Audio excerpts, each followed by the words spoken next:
wanita, ambilnya cuma sesama wanita. Kelupa ya, Mama. Ini kan yang paling minim resiko, kosong. tapi keuntungannya berlipat ganda. Ya kan kita harus sadar, Mat. Harus lihat-lihat lah kapan harus memberikan lebih, kapan harus nabung. Segala sesuatu itu harus pakai pemetaan ya, Mbak ya. Ini bukan lebih, kosong ini. Ini kosong. Ya udah, gimana kalau nanya sama Mbak Mona dulu? Oh, Terus iya. saya isiin deh, Mbak Mona. Kapan sih sebenarnya, mulai kapan dirimu sadar merasa bahwa aduh penting nih kayaknya saya harus nyiapin tadi kan dana darurat, terus investasi sebelum atau sesudah punya anak nih berarti ngehnya? Sesudah punya anak. Waktu itu anakku umur berapa ya? Seperti anakku udah cukup besar ya, kayaknya udah SD atau TK ya anakku yang pertama waktu itu. Itu juga karena teman waktu itu share ke aku bahwa dia baru ngobrol sama perencana keuangan keluarga, terus dia ceritain deh macam-macam, terus aku tertarik gitu untuk ketemu, terus ngobrol-ngobrol akhirnya baru kebuka deh mata kalau ternyata kita tuh butuh berinvestasi juga selain menabung gitu ya untuk masa depan kita gitu. Oke, jadi baru wake up call-nya di situ. Oh ternyata dana pendidikan anak-anak luar biasa. Tapi ada hal-hal yang menurut saya cuma saya yang tahu tapi kalian tidak tahu. Apa sih? Apa itu? Apa itu? Belum tahu? Ya belum lah kan tadi. Saya ini kan tiap hari main ke BRI kan. Tiap hari. Rajin ya? Iya kan kemarin-kemarin saya udah jelasin soal fitur-fiturnya. Hafal Ini ada satu tuh. lagi. Saya kemarin baru lihat. Apa itu? BRI Prioritas. Ini kan ngomongin investasi kan? Iya. Wah, ini ada BRI Prioritas. Apa itu? BRI Prioritas itu memberikan pelayanan dan jasa perbankan yang eksklusif. Cheap gitu ya. Eksklusif. Pakai bahasanya Mas Aiman. Apa? Nah ini Kak, pelayanannya itu ada jasa konsultasi perencanaan keuangan oleh tenaga pemasar yang tersertifikasi, kompeten, berpengalaman. Penting itu. Penting kan? Biar kita tidak ada penipuan-penipuan kayak yang tadi kita bahas. Sertifikasi, kompeten, berpengalaman. Planningnya oke. Yang kedua, masih ada. Masih ada pelayanannya itu. Yang kedua ada investasi. Ini yang barusan kita bahas kan. Ya. Investasi. Misalnya nih, surat berharga negara. Terus juga ada reksadana. Ada juga sekuritas. Dan juga DPLK. Jadi kalau mau investasi bisa lewat situ gitu. Bisa beri prioritas. Ini udah approved by sesama financial planner. Iya, ada Percaya nih ya. pelayanan investasinya. Ada juga, belum selesai dong. Waduh, masih Belum banyak. selesai. Ada juga asuransi. Ini penting nih, asuransi. Sekalian jadi ya? Iya, itu di BRI Prioritas itu ada asuransi, asuransi kesehatan dan juga asuransi jiwa. Tapi kan kalau kejiwaanmu udah nggak bisa diselamatkan, Man. Justru itu, saya harus asuransi. Saya harus Jaga-jaga asuransi. ya. Nah, tapi masih ada lagi. Masih? Masih ada. Ini yang paling penting sebenarnya untuk kita-kita yang masih muda. Apa tuh? Perencanaan dana pensiun. Oh iya. Harus sejak dini memang ya. Iya. Jangan mepet-mepet udah mau hari tua baru kita berinvestasi. Iya. Atau bahasa Inggrisnya kan itu tahu nggak? Enggak, apa tuh? Estate plan. Oh, estate plan. Estate plan. Oh, hebat juga ya. Jadi kalau kita sebagai nasabah BRI Prioritas itu kita bisa memperoleh layanan perbankan di sentral layanan BRI Prioritas maupun layanan premium atau prima. Nah, itu di unit kerja Bank BRI dengan jaringan terbesar dan tersebar di mana-mana. Yang kamu datangin setiap hari itu ya? Iya, Kalimalang, Bekasi, saya datangi semua. Oke, jadi lebih ke accessible berarti. Nah, ini tidak kalah penting untuk kesehatan kita. Oke. Ada layanan wellness concierge. Tidak tahu kan?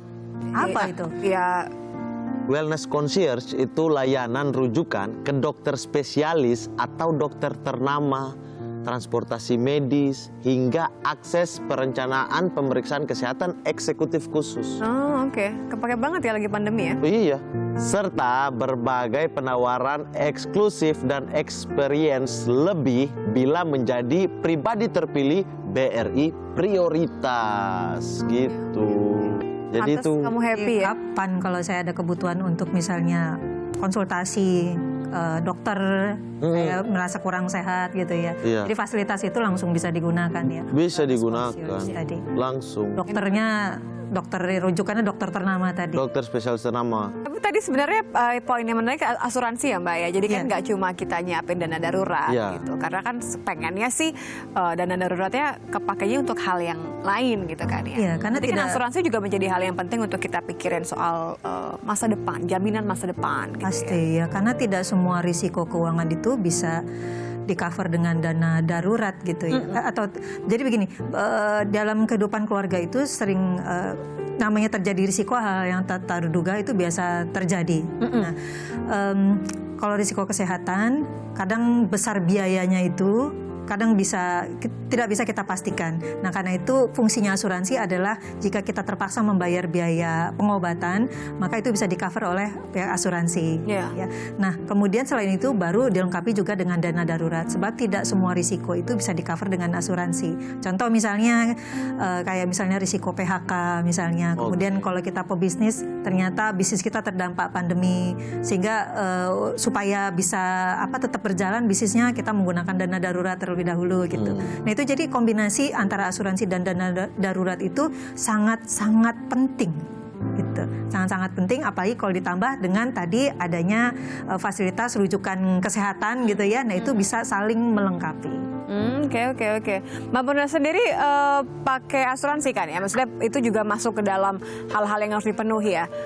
Ada pengalaman nggak mungkin yang bikin jadi, oh iya nih ternyata saya harus punya paket lengkap. Saya harus nabung, saya harus punya dana darurat, harus investasi dan juga asuransi gitu. Karena kesehatan sama jiwa tuh rata-rata udah jadi satu paket Oh, di dalam asuransinya. Sisanya sih semua investasi berupa investasi aja, kayak misalnya tabungan sekolah anak-anak sama tabungan masa tua ya, pensiun, itu bentuknya investasi sih. Cuma kalau asuransi, kita ada asuransi kesehatan yang udah satu paket sama jiwa. Oke. Anak-anak juga dimasukkan ke dalam asuransi kesehatan berarti ya Mbak ya? Iya, anak-anak juga termasuk. Jadi kan biasanya ada paket-paket keluarga gitu-gitu kan. Nah, itu termasuk di anak-anak. Berarti ngomongin soal apa yang seharusnya keluarga miliki, lebih baik memulai ketika single atau baru punya anak satu atau gimana? Kan banyak nih keluarga muda gitu kan yang... Jadi bisa dibeli sesuai dengan kebutuhan. Jadi kebutuhannya asuransi, kebutuhan investasi ya. Seorang yang masih lajang itu berbeda dengan yang baru menikah, berbeda dengan yang sudah punya anak, berbeda juga dengan yang mau menjelang pensiun, intinya gitu ya. Misalnya kalau seseorang masih lajang, dia belum punya tanggungan. Jadi dia hanya menanggung dirinya sendiri saja. Sementara kalau sudah menikah, sudah punya anak, kita sudah punya tanggungan. Tanggungan itu artinya gini, kalau terjadi apa-apa sama kita, bagaimana tanggungan kita ini, anak ini bisa melanjutkan hidupnya. Pentingnya asuransi itu ketika terjadi risiko mendadak, sementara dana kita, tabungan kita belum besar, nah itu bisa di-cover oleh pihak asuransi. Jadi alokasinya berapa nih Mbak? Kalau dana darurat tuh baiknya berapa nih bulanan ya? Bulanan gitu kan.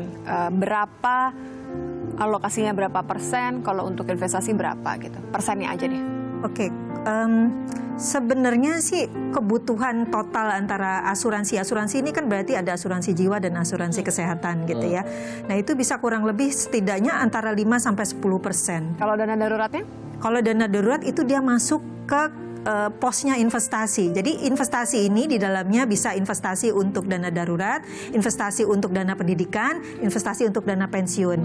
Dari gaji kita atau penghasilan kita lah, karena nggak semua orang gajian kan, gitu. Kita bisa potong 10-30%. Itu keharusan ya? Ya jangan ditunda lagi. Iya. Kalau tidak mau mengalokasikan untuk investasi, bisa jadi nanti di masa depan kalau kita mau membayar dana pendidikan nggak punya dananya. Betul. Kalau kita tidak alokasikan untuk dana darurat, sementara lalu kejadian ada risiko finansial, kita bisa-bisa nanti minjem sana sini untuk membayar kebutuhan darurat tadi. Oke. Terakhir singkat boleh Mbak Mika, berarti kalau investasi, lagi-lagi nih ya, investasi terakhir, investasi yang paling baik di masa pandemi ini apa? Yang pertama, kita harus investasi untuk likuiditas atau menjaga kebutuhan keuangan yang sifatnya darurat tadi. Oke. Ya, nah itu bisa diinvestasikan ke produk-produk yang dia aman. Contohnya seperti deposito, reksadana pasar uang atau tabungan, cuma tabungannya terpisah dari gaji tadi ya.